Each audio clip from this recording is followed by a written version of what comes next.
Hi, வணக்கம் and welcome to Latha Baiju audio novels. Audio novels கேட்க உங்களுக்கு ரொம்ப பிடிக்குமா? அப்போ இந்த சேனல் கண்டிப்பாக உங்களுக்காகத்தான். இன்னும் ஏன் வெயிட் பண்ணுறீங்க? லதா பைஜு ஆடியோ நாவல்ஸ் சேனலை சப்ஸ்கிரைப் பண்ணிக்கோங்க. மறக்காமல் அந்த பெல்லைக்கானையும் கிளிக் பண்ணிடுங்க ஃப்ரெண்ட்ஸ். அப்போ தான் நாங்கள் போடுற அப்டேட்ஸ் உங்களுக்கு உடனுக்குடன் நோட்டிஃபிகேஷன்ஸாக வரும். ஆல்ரெடி நம்ம சேனல்ல திருமதி லதா பைஜு எழுதிய முன்னந்தி சாரல்னி கதையோட 7 எபிசோட்ஸ் அப்லோட் பண்ணியிருக்கோம். பார்க்காதவங்க டிஸ்கிரிப்ஷன்ல லிங்க் இருக்கு, மறக்காம செக் பண்ணி பாருங்க. எபிசோட் 7 வரை கேட்டவங்க எபிசோட் 8ல என்ன நடக்கும்னு தெரிஞ்சுக்க ஆவலா இருக்கீங்களா? உங்களின் ஆவலுக்கு பதிலளிக்கும் குரல் நான் ஆர்ஜே ரதி. வாங்க கதை என்னன்னு பார்ப்போம். அத்தியாயம் 8. காவல் நிலையத்தில் ஒரு கேஸ் சம்பந்தமான பேப்பர்களை ஒழுங்குபடுத்தி கொண்டிருந்த வசீகரன் அலைபேசியில் ஒளிர்ந்த அன்னையின் எண்ணை கண்டதும் திடுக்கிட்டான். அம்மா எதுக்கு இப்ப கூப்பிடுறாங்க என்று குழப்பத்துடனே அதை ஆன் செய்து காதுக்கு கொடுத்தான். மா, சொல்லுங்கம்மா, என்ன இந்த நேரத்துல கூப்பிட்டுருக்கீங்க? அவனது குரலில் சிறு பதட்டம் இருந்தது. வசி, இங்க நீ தங்கியிருக்க வீட்டுக்கு முன்னாடிதான் நான் இருக்கேன், கொஞ்சம் நீ வீட்டுக்கு வந்துட்டு போ என்றார். என்னம்மா, தங்கச்சி அங்க தனியாவா விட்டுட்டு வந்திருக்கீங்க? ஒரு வார்த்தை சொல்லியிருந்தா நானே நம்ம வீட்டுக்கு வந்திருப்பேனே என்றான் ஆதங்கத்துடன். வளர் கூட சம்பந்திமா இருக்காங்க, உன்னை தேடி இங்க வரணும்னு விதி இருந்தா வந்து தானே ஆகணும். நீ சீக்கிரம் கிளம்பி வீட்டுக்கு வா என்றவரது குரலில் இருந்த உணர்வை அவனால் புரிந்து கொள்ள முடியவில்லை. 10 நிமிஷத்துல வந்துடுறேம்மா என்றவன் ஏகாம்பரத்திடம் விஷயத்தை கூறிவிட்டு ஸ்டேஷனில் இருந்த ஒரு வண்டியை எடுத்துக்கொண்டு வீட்டுக்கு சென்றான். அவரும் ஒன்றும் புரியாமல் யோசித்து கொண்டிருந்தார். வசீகரனோட அம்மா எதுக்கு இங்க வரணும்? ஒருவேளை ஜானு நமக்கு தெரியாம ஏதாவது சொல்லியிருப்பாளோ என்று நினைத்தவர் வசீகரன் வந்ததும் கேட்டுக்கலாம் என நினைத்து கொண்டு வேலையை தொடர்ந்தார். வீட்டுக்கு முன்னால் வண்டியை நிறுத்திவிட்டு கேட்டை திறந்து உள்ளே சென்றான் வசீகரன். முன்னால் சிட் அவுட்டில் இருந்த நாற்காலியில் அமர்ந்திருந்தார் சபர்மதி. அவரது கலங்கிய விழிகளும் கோபமான முகமும் விஷயம் ஏதோ விபரீதம் என்பதை உணர்த்த தயக்கத்துடன் உள்ளே நுழைந்தான் வசீகரன். காக்கி உடையில் நுழைந்தவனை கண்டதும் எழுந்தவர் எதுவும் பேசவில்லை. சாவியை எடுத்து கதவை திறந்தவன் உள்ள வாங்கம்மா என்றான். உள்ளே நுழைந்தார் சபர்மதி. அங்கே மேசையின் மீது இருந்த ஜக்கில் இருந்த தண்ணீரை ஒரு கிளாஸில் ஊற்றியவன் தண்ணி குடிங்கம்மா என்று நீட்டினான். கோபமாய் அவனை ஏறிட்டாலும் அந்த தண்ணீரை வாங்கி குடிக்க மறுக்கவில்லை. கடகடவென்று குடித்து முடித்தவர் அங்கிருந்த நாற்காலியில் அமர்ந்தார். மா, எதுக்கு கோபமா இருக்கீங்க?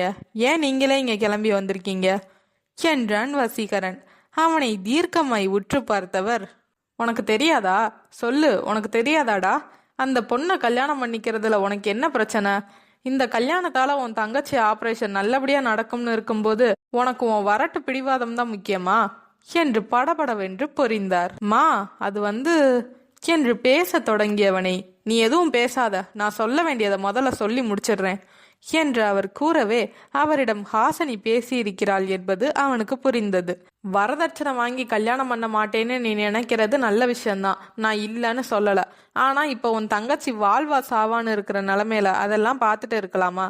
நம்ம வளர பிடிச்ச ஒரே காரணத்துக்காக அந்த நகுலன் தம்பி அவங்க குடியிருக்கிற சொந்த வீட்டையே வித்து ஆபரேஷனுக்கு பணத்தை தர்றேன்னு சொல்லுச்சு. ஆனா வீட்டை வாங்க தான் சரியான ஆள் அமையல. எல்லாரும் நல்ல விலை போகிற வீட்டை குறைச்சி கேக்குறாங்க. சரி, இப்போதைக்கு வீட்டு பேர்ல லோனாவது போட்டு முடிஞ்ச வரைக்கும் பணம் வாங்கி தர்றேன்னு அந்த தம்பியோட அம்மாவும் சொல்றாங்க என்று நிறுத்திவிட்டு மகனது முகத்தை பார்த்தார். அவனது முகம் இயலாமையில் சிவந்திருக்க குற்ற உணர்ச்சியில் தலை நிலம் நோக்கி குனிந்திருந்தது. அந்த நகுலனும் கற்பக அம்மாவும் யாரு? இன்னும் சொந்தம் கூட ஆகல. நம்ம வீட்டு பொண்ணுக்காக இவ்வளோ யோசிக்கிறாங்க. அப்படி இருக்கும்போது கூட பிறந்த நீ என்ன பண்ணணும்? அவ உயிரை காப்பாத்த எது செய்யவும் தயாரா இருக்க வேணாமா? அந்த ஹாசினி பொண்ணுக்கு என்ன, வேற எங்கும் மாப்பிள்ளை கிடைக்காமல உன்னை கல்யாணம் பண்ணிக்கிறேன்னு சொல்றா என்று அவர் நிறுத்தவும், அது இல்லம்மா, அது என்று மீண்டும் ஏதோ சொல்ல வந்தவனை கை காட்டி நிறுத்தியவர், இரு, நான் பேசி முடிச்சிடுறேன் என்றார். நல்லா அழகா இருக்கா, படிச்சிருக்கா, உன்னை விட நல்ல பதவியில இருக்கா, பணக்காரியா இருக்கிறது அவளோட குற்றம் இல்லையில. கல்யாணத்துக்கு ஒத்துக்கிட்டா ஆபரேஷன் செலவு முழுசும் அவங்க ஏத்துக்கிறேன்னு சொல்லும்போது வளர்மதியை பத்தி யோசிக்காம நீ உன் லட்சியம் குறிக்கோள்னு பேசிட்டு இருந்தியாமே அந்த பொண்ணுகிட்ட. உன் தங்கச்சி உயிரை விட பெருசாப்பா உனக்கு இதெல்லாம் என்றவரது விழிகள் கண்ணீரை பொழிய அவனது மனது கலங்கியது. மா, அப்படிலாம் இல்லம்மா, நான் ஏன் அவங்க கிட்ட முடியாதுன்னு சொன்னேனா என்று மீண்டும் தொடங்கியவனை, வேண்டாம்பா, நீ ஒன்னும் சொல்ல வேணாம், இப்போ உன் தங்கச்சி உசுறு தான் நமக்கு முக்கியம். அப்படி ஒன்றும் அந்த பொண்ணு தப்பானவளா தெரியல. உன் தங்கச்சிக்காக இந்த கல்யாணத்துக்கு ஒத்துக்கிட்டு தான் ஆகணும். ப்ளீஸ்பா, எங்களுக்காக ஒத்துக்கோ என்றவர் கண்ணீருடன் கையெடுத்து கும்பிட அதை கண்டு பதறிப்போனான் வசீகரன். ஐயோ அம்மா, என்ன அது, என்கிட்ட போயிட்டு என்று அவரது கையை பிடித்து தாழ்த்தியவன், நான் இந்த கல்யாணத்துக்கு சம்மதிக்கிறேம்மா, உங்களுக்காக, நம்ம வளர்மதிக்காக நான் இதை கண்டிப்பா செய்கிறேன் என்று அவனது விழிகள் ஒரு தீர்மானத்தை காட்ட முகம் இறுகி போயிருந்தது. அவன் சம்மதித்ததும் அவனது கையை பிடித்து கொண்டு கதறிய சபர்மதி, கண்ணா, இந்த அம்மாவை மன்னிச்சிருப்பா. நம்ம போல இல்லாதப்பட்டவங்களுக்கு லட்சியம் குறிக்கோள்னு பேசிட்டு இருந்தா எதுவுமே நடக்காது. வளர் ஆபரேஷனுக்கு கடவுள் காட்டின ஒரு வழியவும் நீ மறுத்துட்டங்கிற ஆதங்கத்துல உன்னை என்னென்னலாமோ சொல்லிட்டேன். அந்த பொண்ணை கூப்பிட்டு கல்யாணத்துக்கு சம்மதம்னு சொல்லிடுப்பா என்றார். சரிம்மா, இப்பவே சொல்றேன் என்றவன் உடனே ஹாசினியின் அலைபேசிக்கு அழைத்தான்.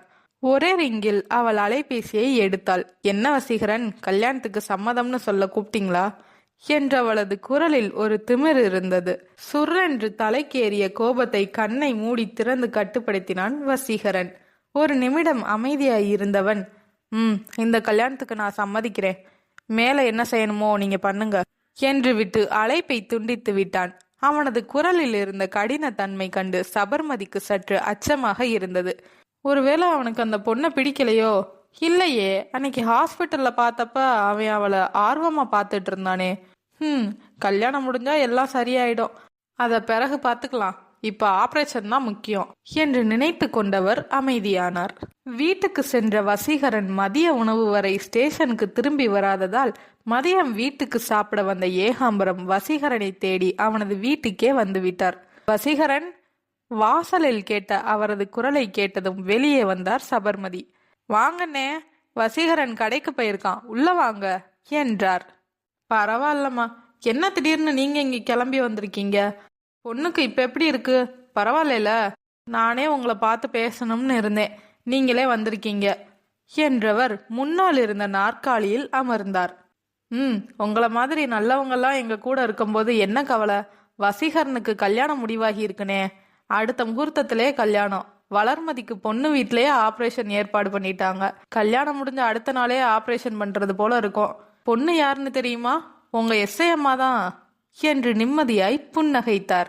மகளது ஆபரேஷன் இனி நல்லபடியாக முடிந்துவிடும் என்ற நம்பிக்கை அவர் முகத்தில் சிரிப்பை வர வைத்திருந்தது. ஆனால் அவர் சொன்னதை கேட்டதும் ஏகாம்பரத்தின் முகம் அதிர்ச்சியை பூசிக்கொண்டது. என்னது, ஹாசினி மேடம்க்கு வசீகரனை சம்பந்தம் பேசிட்டீங்களா? எப்படி? அந்த பொண்ணு கல்யாணமே பண்ணிக்க மாட்டேன்ல சொல்லிட்டு இருந்துச்சு, இப்போ எப்படி என்று அவர் அதிர்ச்சியாய் கேட்டார். இன்னாருக்கு இன்னாருன்னு தெய்வம் ஒரு முடிச்சு போட்டு வச்சிருக்கும் இல்லையா, அதான் இந்த சம்பந்தம் முடிவாயிருக்கு என்றவர் அவர் ஆச்சரியமாய் பார்த்து கொண்டிருப்பதை பார்த்து, அண்ணே, அந்த பொண்ணுக்கு வசீகரனை பிடிச்சிருக்கும் போல இருக்கு. கல்யாணத்துக்கு சம்மதம்னா வளர்மதி ஆபரேஷன் உட்பட அவங்களே எல்லா விஷயத்தையும் பார்த்துக்கிறேன்னு சொல்லிட்டாங்க. அந்த பொண்ணை வேணாம்னு குறை சொல்றது போல ஒன்றும் தோணல, அதான் சம்மதிச்சிட்டோம் என்று விளக்கினார் சபர்மதி. ஓ என்று அவரது மனதில் சிறு ஏமாற்றம் தோன்றினாலும் வளர்மதியின் ஆபரேஷன் இனி எந்த தடங்களும் இல்லாமல் நடக்கும் என்பதில் நிம்மதி தோன்றியது. சரி, நீங்க என்னமோ என்கிட்ட பேசணும்னு வந்தேன்னு சொன்னீங்க, என்ன விஷயம் சொல்லுங்கண்ணே என்றார் சபர்மதி.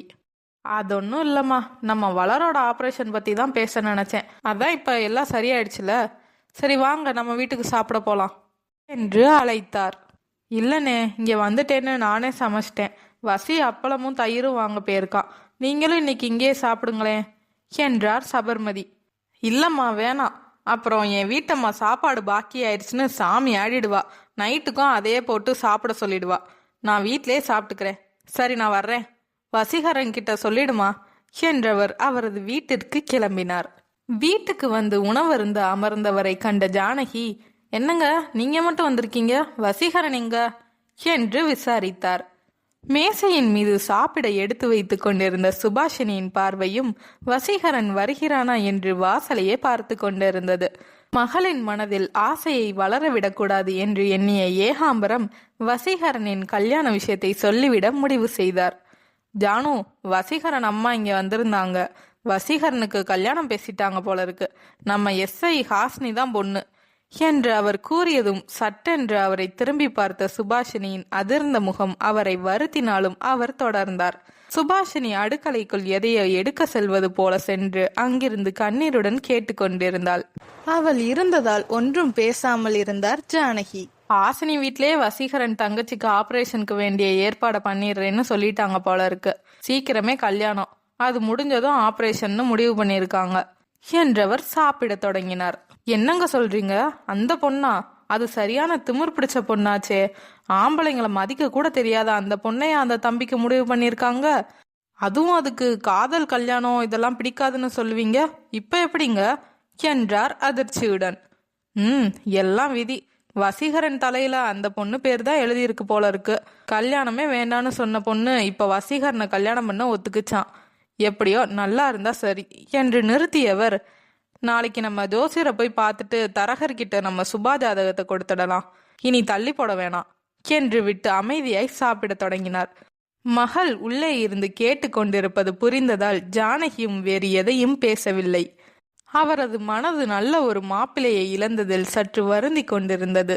உள்ளே இருந்து கேட்டு கொண்டிருந்த சுபாஷினியின் நிலையோ மிகவும் பரிதாபமாய் இருந்தது. அவள் மனதுக்குள் வசீகரன் மீது விருப்பம் இருந்தாலும் பெரிதாய் கற்பனைகள் வளர்த்து கொள்ளவில்லை. இருந்தாலும் வசீகரனை போல நல்ல சுபாவமும் அழகும் உள்ள ஒரு ஆண் கணவராக வர வேண்டும் என்ற எதிர்பார்ப்பு அவள் மனதிலும் இருந்தது. ஹாசினியை மணக்க வசீகரன் சம்மதித்து கல்யாணம் வரை பேசியதிலிருந்தே அவனுக்கு இவள் மீது விருப்பமில்லை என்பது புரிய ஒருவித ஏமாற்றம் புகையென மனதெங்கும் பரவியது. கலங்க தொடங்கிய கண்களை அழுந்த மூடி அழுகையை உள்ளுக்குள்ளே ஒதுக்கியவள் தன் உணர்வுகளை கட்டுப்படுத்தி கொண்டு கண்ணை துடைத்து கொண்டாள். மனதை வெளியே காட்டிக்கொள்ளாமல் எப்போதும் போல இருக்க முயற்சி செய்து கொண்டிருந்தாள். காலமும் நேரமும் யாருக்கும் காத்திருக்க மாட்டோம் என்ற பிடிவாதத்தில் நிற்காமல் ஓடிக்கொண்டிருக்க அதற்கு பிறகு வந்த நாட்களில் மளமளவென்று காரியங்கள் நடந்தேறின. வளர்மதிக்கு கோவை மருத்துவமனையில் அவ்வப்போது பரிசோதனைக்கு செல்ல வேண்டியிருந்ததால் அவர்கள் வசீகரன் தங்கியிருந்த வீட்டுக்கே வந்துவிட்டனர். வசீகரனுடன் தங்கியிருந்த ஸ்டீஃபன் அவனது நண்பனின் மேன்ஷனில் சில மாதம் தங்கிக் கொள்வதாக கூறி அங்கிருந்து மாறியிருந்தான். அடுத்த 6வது நாளே நல்ல முகூர்த்தம் இருந்ததால் வசீகரன் ஹாசினி இருவருக்கும் மருதமலையில் கல்யாணம் முடிவு செய்யப்பட்டது. கல்யாணத்திற்கு மிகவும் முக்கியமானவர்களை மட்டும் அழைத்தால் போதும் என்று ஹாசினி அடம் பிடித்ததால் ராஜேஸ்வரியும் சம்மதித்து விட்டார். ஹாசினி கல்யாணத்திற்கு சம்மதித்ததை பெரிய விஷயமாக தோன்ற அவள் இஷ்டத்துக்கு எது வேண்டுமானாலும் செய்து கொள்ளும்படி கூறிவிட்டார் ராஜேஸ்வரி. அதில் ஆபரேஷனுக்கு பணம் கொடுப்பதும் ஒன்று. கல்யாணத்திற்கு அடுத்த நாளே வளர்மதியின் ஆபரேஷனுக்கு நாள் குறிக்கப்பட்டது. ராஜேஸ்வரியே கல்யாண ஏற்பாடுகளை கவனித்து கொண்டார். பத்திரிகை அடிக்காமல் முக்கியமானவர்களுக்கு அலைபேசியிலேயே அழைத்து விட்டனர். ராஜேஸ்வரி வசீகரனின் வீட்டுக்கு நேரில் வந்து வளர்மதியை பார்த்துவிட்டு சபர்மதியிடம் கல்யாண விவரங்களையும் பேசிவிட்டு சென்றார். கல்யாணத்திற்கு உடுக்க வேண்டிய ஆடைகள் எல்லாவற்றையும் ராஜேஸ்வரி அவர்களின் துணிக்கடையிலிருந்தே வசீகரன் வீட்டுக்கு அனுப்பிவிட்டார். வசீகரன் அன்று போனில் அழைத்து பேசிய பிறகு ஹாசினியிடம் நேரில் பேசவே இல்லை. அவளும் 2 நாளாய் ஸ்டேஷனுக்கு வரவில்லை. ஏதோ கேஸ் விஷயமாக அலைந்து கொண்டிருந்தாள். பிறகு கல்யாணத்திற்காக விடுமுறை எழுதி கொடுத்து சென்று விட்டாள். விடிந்தால் கல்யாணம். சபர்மதி அவர்கள் கொண்டு போக வேண்டிய எல்லாவற்றையும் எடுத்து வைத்து கொண்டிருந்தாலும் அவர் மனது ஏனோ குழப்பமாகவே இருந்தது. மாப்பிள்ளை வீட்டு சார்பாக தாலியும் 2 பட்டுப்புடவையும் மட்டுமே வாங்கியிருந்தார் சபர்மதி. யோசனையுடன் எல்லாவற்றையும் எடுத்து வைத்து கொண்டிருந்தவர் வாசலில் இருந்து கேட்ட சம்மந்தி என்ற குரலை கேட்டதும் வாசலுக்கு விரைந்தார். நகுலனும் அவன் அன்னையும் உள்ளே நுழைந்தனர். வாங்க சம்மந்தி, வாங்க மாப்பிள, இருவரையும் வரவேற்றார் சபர்மதி. கல்யாணத்துக்கு எல்லாம் ரெடி பண்ணிட்டீங்களா? இன்னைக்கு வளர ஹாஸ்பிட்டலுக்கு கூட்டு போனீங்களா என்று விசாரித்து கொண்டே சோஃபாவில் அமர்ந்தார் கற்பகம். அவர்களுக்கு பதிலை கூறிக்கொண்டே தண்ணீரை எடுத்து கொடுத்தார் சபர்மதி. அவர்களின் குரலை கேட்டு வளர்மதி சோர்வுடன் வெளியே வந்தாள். இப்போது அடிக்கடி தலைவலி வர தொடங்கி இருந்ததால் சோர்ந்து போயிருந்தாள். டாக்டரின் மருந்து மாத்திரையுமே அவளது வலியை சற்று குறைக்க உதவியது. நகுலனின் பார்வை வேதனையுடன் அவள் மீது படிய மெல்ல சிரித்தாள். அவர்களின் உணர்வுகளை புரிந்து கொண்ட கற்பகம், வளர், இப்ப எப்படி இருக்குமா? தலை வலிக்குதா? நீ எதுக்கு எந்திரிச்சு வந்த? போய் படுத்துக்கோ. நகுலா, வளர உள்ள கூட்டிட்டு போப்பா, கொஞ்ச நேரம் பேசிட்டு இருங்க என்றார். மாப்பிள, நீங்க தான் அவளுக்கு கொஞ்சம் தைரியம் சொல்லணும். எப்பவும் எதையோ யோசிச்சுக்கிட்டே இருக்கா, ஒண்ணுமே பேச மாட்டேங்கிறா என்றார் சபர்மதி.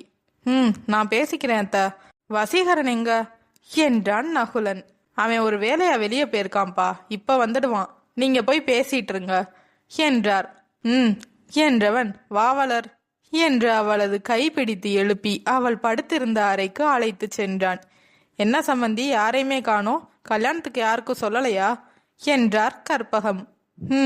எங்களுக்குன்னு யார் இருக்கா, வளர்மதியோட நிலைமை இப்படி இருக்கும்போது என் மகனுக்கு கல்யாணம்னு சந்தோஷமா கொண்டாட முடியல, உங்களை மட்டும்தான் அழைச்சிருக்கோம் என்றார் சபர்மதி. அதுவும் சரிதான், எல்லாம் நல்லபடியா முடியட்டும், அப்புறம் நம்ம வளர்மதி நகுலன் கல்யாணத்துக்கு எல்லாரையும் கூப்பிட்டு சிறப்பா பண்ணிடலாம் என்றார். அவர் கூறிய வார்த்தைகளில் தெரிந்த நம்பிக்கை சபர்மதியின் மனதை நெகிழ்த்த கற்பகத்தின் கையை பிடித்து கொண்டார். உங்களோட மனசு யாருக்குமே வராதுமா, உடம்புக்கு முடியாத ஒரு பொண்ணுன்னு தெரிஞ்சும் ஆபரேஷனுக்கு பிறகு உங்க பையனுக்கு தைரியமா கட்டி வைக்கணும்னு நினைக்கிறீங்களே என்றவரின் கண்கள் கலங்கி இருக்க அவரை அதட்டினார் கற்பகம். என்ன சம்பந்தி இது, சின்ன பிள்ளையாட்டம், இதையே கொஞ்சம் வேற மாதிரி யோசிச்சு பாருங்க. உங்க மகளா இருக்கிறதாலதான் இது உங்களுக்கு பெருசா தோணி இருக்கு, அதுவே ஏன் மருமகளா வந்த பிறகு இப்படி ஒரு நிலைமைனா நாங்க விட்டுட்டு போயிடுவோமா என்ன? மனுஷங்களுக்கு எதுனாலும் எப்பனாலும் நடக்கலாம், ஆனா எப்பவுமே மனசாட்சிப்படி நாம நடக்கணும். அதைத்தான் நான் என் மகனுக்கும் சொல்லி கொடுத்து வளர்த்துருக்கேன். உங்க நல்ல மனசுக்கும் என் மருமகளோட தங்கமான குணத்துக்கும் எல்லாம் நல்லதே நடக்கும், அந்த நம்பிக்கையில தான் நான் இப்படி பேசுறேன் என்றார் அவர். அவரது நிதர்சன வார்த்தைகள் ஒவ்வொன்றும் குழப்பத்தில் இருந்த சபர்மதியின் மனதை தெளிவாக்கியது. அவர்களுக்கு காப்பி எடுக்க அடுக்கலைக்குள் செல்ல அவருடன் கற்பகமும் சேர்ந்து கொண்டார். கட்டிலில் தலையணையை சாய்வாய் வைத்து வளர்மதியை அமர வைத்தான் நகுலன். வளர், என்னம்மா அது, இப்படி அழைச்சு போயிட்டியே, ஒழுங்கா சாப்பிட்றது இல்லையா என்றவனின் அன்பான குரலில் நெகிழ்ந்து போனாள் வளர்மதி. அமைதியாய் அவள் அமர்ந்திருக்க அவள் கட்டிலில் அவள் அருகில் அமர்ந்தான் நகுலன். அவளது கையை எடுத்து தன் கைக்குள் வைத்து கொண்டான். எல்லாம் நல்லபடியா நடக்குமா, தைரியமா இருக்கணும், நீ இப்படி எதுவுமே பேசாம கண்டதையும் யோசித்து மனசுக்குள்ள குழப்பிக்காத. பாரு, அத்தையும் வேதனைப்படுறாங்க, நாம 2 பேரும் கல்யாணம் பண்ணிக்கிட்டு குழந்தை குட்டியோட ரொம்ப வருஷம் நல்லா இருப்போம். அதனாலதான் கடவுள் இப்படி ஒரு விபத்து மூலமா உனக்கு இருக்கிற பிரச்சனைய நமக்கு தெரியப்படுத்தி இருக்காரு, இல்லைன்னா இது தெரியாமலே போயிருக்கலாம்ல. நாம நம்பிக்கையோட இருக்கணும், அதுதான் முக்கியம், எல்லாம் சரியாயிடும். உன் அண்ணி உனக்கு ஆப்ரேஷனுக்கு வேண்டிய ஏற்பாடெல்லாம் பண்ணிட்டேன்னு சொன்னாங்க. நாளை மறுநாள் விடிய காலையிலே அட்மிட் ஆகுறோம். காலையிலேயே ஆப்ரேஷன்னு சொன்னாங்க. ஒன்று மட்டும் புரிஞ்சுக்கோ வளர், நான் உணர்வோட நடமாடிட்டு இருக்கிற வரைக்கும் என் உயிருக்கு ஒன்றும் ஆகாதுமா. ஏன்னா என் உயிரே உனக்குள்ளதான் துடிச்சுக்கிட்டு இருக்கு. இந்த 2 வருஷத்துல உன்னையே நினைச்சு எனக்குள்ள நீ உணர்வா கலந்து போயிட்ட. நீ என் உணர்வுடா, என் உயிர் நீ, ஏன் எல்லாமும் நீ தான். நீ இல்லாத இந்த உலகத்தை என்னால் நினச்சி கூட பார்க்க முடியல. என்னோட இதயம் உன்னை நினச்சிதான் துடிச்சுக்கிட்டு இருக்கு. என்னோட ஒவ்வொரு செல்லுலையும் உன்னோட நினைவு தான் கலந்துருக்கு என்று அவன் கமறிய தொண்டையை சரி செய்ய நிறுத்தவும் கண்ணீருடன் அவன் வார்த்தைகளை கேட்டிருந்தவள் அவன் தோளில் சாய்ந்து கொண்டாள். அவளது தோளை தன் கையால் சுற்றி வளைத்து தன்னோடு சேர்த்து கொண்டான் நகுலன். அவளது நெற்றியில் மென்மையாய் அவன் முத்தமிட கண்ணை மூடி அந்த நிமிடத்தை மனதுக்குள் சேகரித்து கொண்டாள் வளர்மதி. அவளது கண்கள் கரகரவென கண்ணீரை பொழிய அவளது விழிகளில் மெல்ல முத்தமிட்டான். அவனது மார்பில் சாய்ந்து கொண்டவளை மென்மையாய் அணைத்து தலையில் தடவி கொண்டிருந்தான் நகுலன். அந்த அன்பான அணைப்பும் நான் இருக்கிறேன் என்று உணர்த்தும் மென்மையான முத்தமும் அவளுக்குள் வாழ வேண்டும் என்ற ஆசையையும் நம்பிக்கையையும் ஆழமாய் விதைத்தது. சிறிது நேரம் அப்படியே இருந்தவர்கள் வெறுமனை சாத்தி இருந்த கதவிற்கு பின்னால் இருந்து கேட்ட பெரியவர்களின் குரலில் விலகி அமர்ந்தனர். நகுலன் வெளியே செல்ல அவனுக்கு காஃபியை கொடுத்தார் சபர்மதி. அழகாய் அந்த நாள் முடிய அடுத்த நாள் விடியலில் உதித்தெழுந்தான் கதிரவன். என்ன ஃப்ரெண்ட்ஸ், இந்த எபிசோடு உங்களுக்கு பிடிச்சிருந்ததா? பிடிச்சிருந்த அந்த வீடியோவை லைக் பண்ணுங்க, உங்க ஃபீட்பேக்கை கமெண்ட்ல சொல்லுங்க. இந்த மாதிரி ஆடியோ நாவல்ஸ் கேட்க விரும்புகிற உங்க ஃப்ரெண்ட்ஸ்க்கு மறக்காம ஷேர் பண்ணுங்க. நெக்ஸ்ட் எபிசோட் வர வரைக்கும் stay tuned with Latha Baiju audio novels. உங்களை அடுத்த எபிசோடில் சந்திக்க காத்திருக்கும் நான் RJ ரதி.